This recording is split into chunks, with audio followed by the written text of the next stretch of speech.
Isang mag-aaral na may pangarap. Pangarap na nawala sa isang eklat. Dati libro ang aking hawak, ngayon lampin na aking balak. Sakripisyo at paghihirap, ngayon aking hinaharap.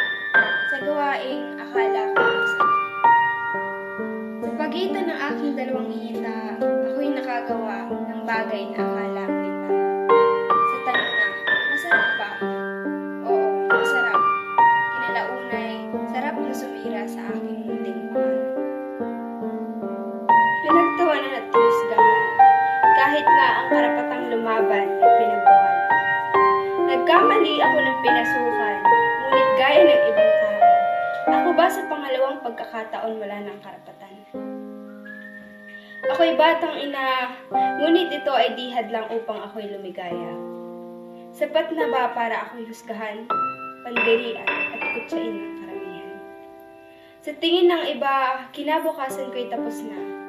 Hindi nila batid na dahil ngayon kami ay dalawa na, kaya't ako'y mas malakas ang loob na lumaban pa. Lalaki man ang aking anak na walang ama, ngunit di ito kakulangan dahil pagmamahal ko'y sapat na. Ako man ay batang ina, sa anak ko'y ang magandang buhay, hindi ko ipagkakait sa kanya. Lalaki siyang may ina, misnulang kabarkada, kahit batang ina man ako, sa paningin ng iba, ako'y tao pa rin, na problema ay hindi pa dadaig. Batang ina man ako, masaya pa rin ako dahil sa pinili kong gawin. At yun ay piliin, ang mali ay tama.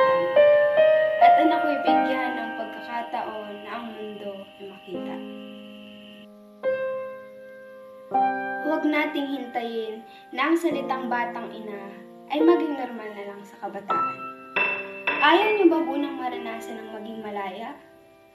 Ayaw niyo na ba na masuklian ang pinaghirapan ng inyong magulang? Di ko hinuhusgahan ng mga batang ina. Di ko naman alam ang kung anong dahilan kaya kanilang ginawa.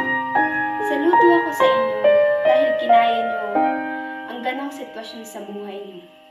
Sana magsilbing aral ang simpleng inspirasyong salita na aking ginawa.